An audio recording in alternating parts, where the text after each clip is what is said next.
Dober večer, cenjene gledalke, spoštovani gledalci. Moje ime je Aljuš Pertinač.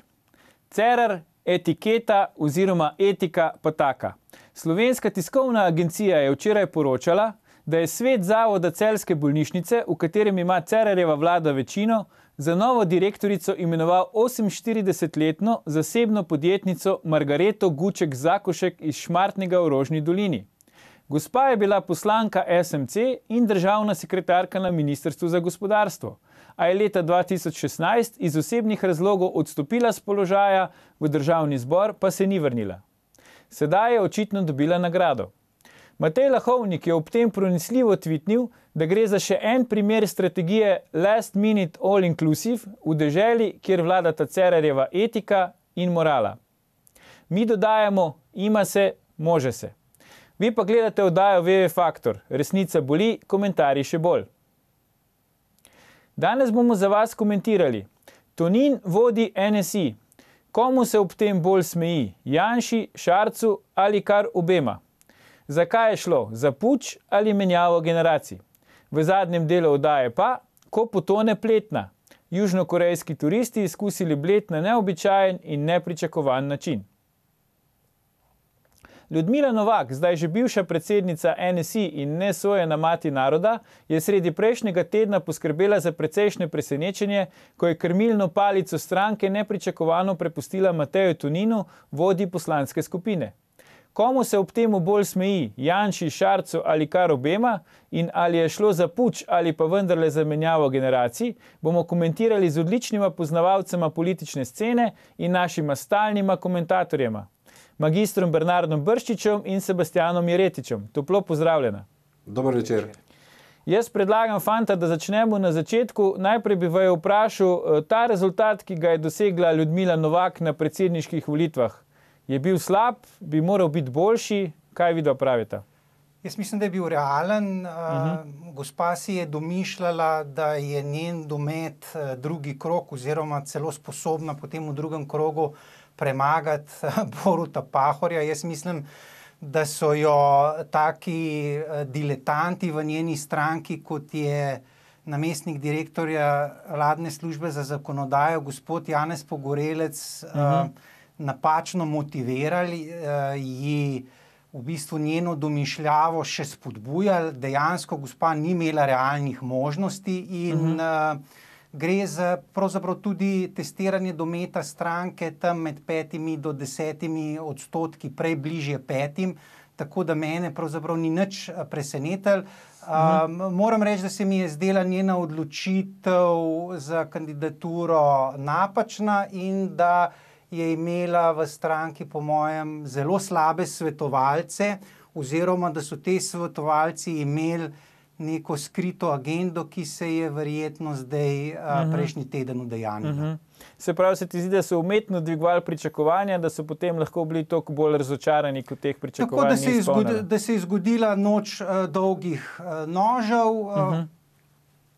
Ok, kaj praviš ti, Sebastian? Kak se je zdaj v tebi ta strinjam, da je rezultat? bil rezultat realen in soliden in da so bila pričakovanja mogoče pretirana. Videli smo tudi, da v sami kampanji se rejting kandidatov praktično ni spreminjal, razen zadnji teden, ko je Romana Tomc vzela 2 ali 3% Borutu Pahorju zaradi tistega pisma Janeza Janše, zaradi tistega poziva, da torej njihovi volivci glasujejo za njihovo kandidatko. Tako da mislim, da je bil rezultat povsem soliden in realen in se strinjam, da so bila pričakovanja prevelika. Sicer, kolikor sem se pogovarjal pred časom že z akterji v NSI, ne vem, če je kdo vodil kako teorijo zarote. Jaz mislim, da so dejansko vsi ali pa večina v tisti ekipi verjeli, da bi lahko šla čez 10, mogoče celo do 15%. Strinjam se, da je sama kandidatura bila izjemno tvegana, predvsem zaradi tako napihnjenih pričakovanj in to je verjetno eden od kamenčkov v mozaiku te presenetljive odločitve za širšo javnost, ki mogoče ni spremljala dogajanja v sami stranki, torej odločitve, da se umakne in prepusti svoje mesto Toninu. Jaz mislim, da ji grejo najprej velike čestitke za to, da je pod njenim vodstvom stranko vrnila v parlament, da jo je stabilizirala, modernizirala in tudi v končni fazi za to potezo, da se je v nekem trenutku, ko je videla, da je stranka prilepljena na tisti rejting, da torej ne raste, da ni nekega koraka naprej, prišlo do te odločitve za menjavo, ki je spet tvegana, ampak v vsakem primeru vsaj odpira prostor za neko novo dinamiko. V redu, jaz predlagam, preden nadaljujemo, da si osvežimo spomin in pogledamo, kako je vse skupaj potekalo prejšnji teden. V času redkega nebesnega pojava, sicer bolj pompoznega na drugi strani oceana, se je na našem političnem odru zgodilo presenečenje. Boljše kulise si režiserka gledaliških iger za svoj nepričakovan odhod ne bi mogla zamisliti. Po 10 letih vodenja stranke NSI, ko ji je po odhodu Andreja Bajuka uspelo stranko ponovno pripeljati v parlament, bo zdaj zapisana kot politična mama, ki je priložnost dala mlajši generaciji. Ali je s tem odigrala zadnjo tekmo in tudi dovolj dobro pripravila ekipo za prihodnje volitve, pa je že drugo vprašanje. Sama meni, da je temu tako. Se pa zastavlja tudi vprašanje, ali je šlo za osebno odločitev ali strankarski kompromis. V obliki ponovne kandidature za poslanko Evropskega parlamenta. Eden najvidnejših članov stranke, zdaj evropski poslanec, na tovrstne govorice ne reagira. O svoji kandidaturi pa se bomo še z ženo pogovorili. Člane sveta stranke je novica o odstopu presenetila, saj sredin sestanek ni predvidel takšnega dnevnega reda. Vedejevstvo Mateja Tonina so sprejeli, pa je modro na volitve z začasnim predsednikom. Bernard, Sebastian je že rekel, da to prinaša tudi določeno tveganje sabo. Ta poteza bi kar nadaljeval pri tebi s tem vprašanjem, ki je bil na koncu prispevku. A je modro to, kar so storili v Novi Sloveniji po tvoje? Jaz mislim, da ne, da gre za nenaraven proces. Normalno bi bilo, glede na to, da so imeli pred kratkim kongres, da bi opravili zamenjavo vodstva takrat ali počakali po volitvah. Jaz moram reči, da sem pričakoval to zamenjavo, vendar ne pred državnozborskimi volitvami. Tako da sam močno dvomim, da gre tu za nek generacijski premik. Se sicer strinjam s tem, da vnaša neko novo dinamiko, tudi priložnosti, vendar v tem primeru ta rošada ne napoveduje, po mojem vsaj, nič dobrega. Ne nazadnje gre za aspiranta, ki si je zelo dolgo obetal prevzem in bi bilo z vidika legitimnosti veliko bolje, če bi se stehtal na kongresu, pa se takrat nekako bodi si ni upal oziroma so se znotraj stranke dogovorili. Drugače odločili, verjetno, ne?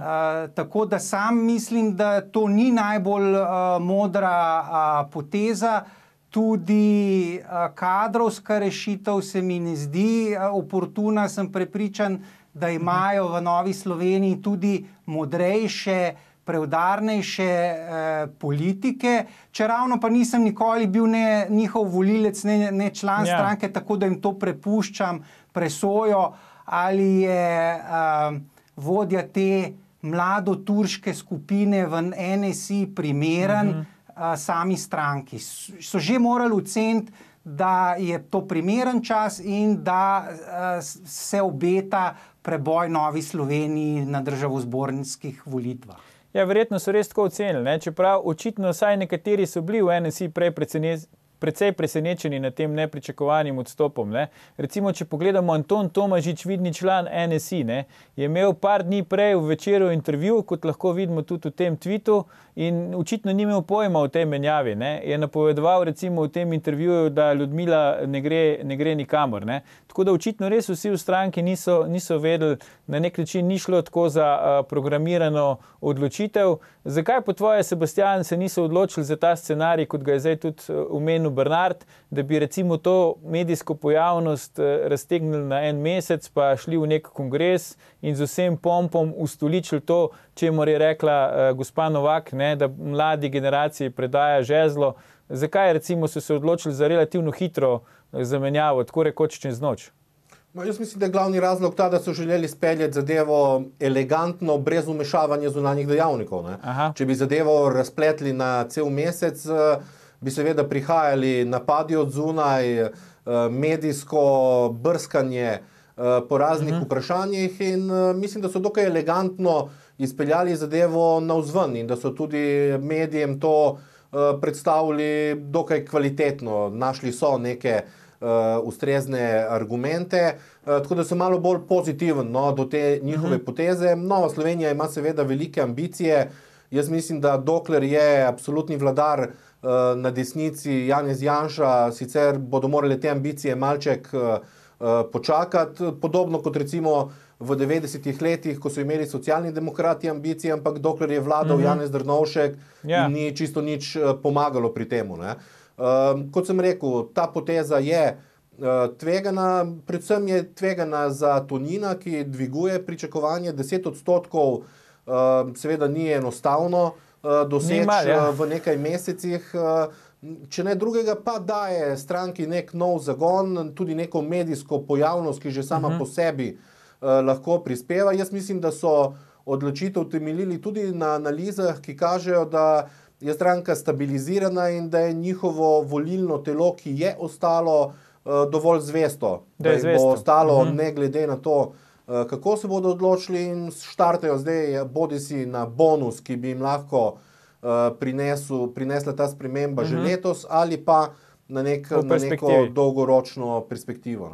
Ja, ravno to je bilo moje naslednje vprašanje. Dve vprašanje v bistvu.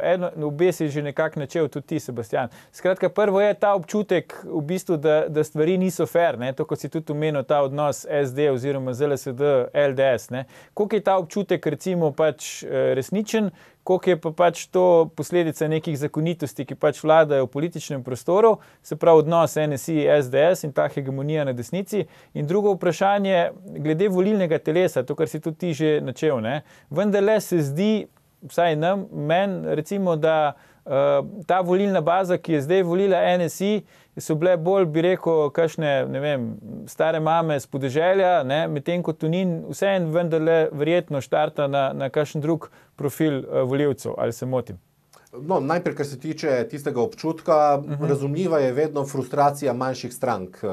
In razumljivo je tudi do neke mere pokroviteljstvo in dominanten odnos večjih, in to vedno ustvarja določene napetosti. Kar se tiče njihovih analiz, kolikor razumem, je njihovo volilno telo, ki je ostalo, dovolj zanesljivo in zvesto, da ne bo odšlo, in je samo vprašanje, ali bodo ostali na temu, ali pa bo Matej Tonin prinesel nekaj novega. Jaz mislim, da je seveda eden vidnejših in bolj kvalitetnih mladih politikov na desnici in da ima neko dolgoročno perspektivo in da bo mogoče preživel celo slabši rezultat na teh lokalnih volitvah in imel še čas, da se razvije. V vsakem primeru je, mislim, da ključna naloga desnice nasploh, da vrne tisto volilno telo, ki jih je skozi zadnje volitve zapustilo. Samo na zadnjih volitvah, recimo SDS, Nova Slovenija in SLS skupaj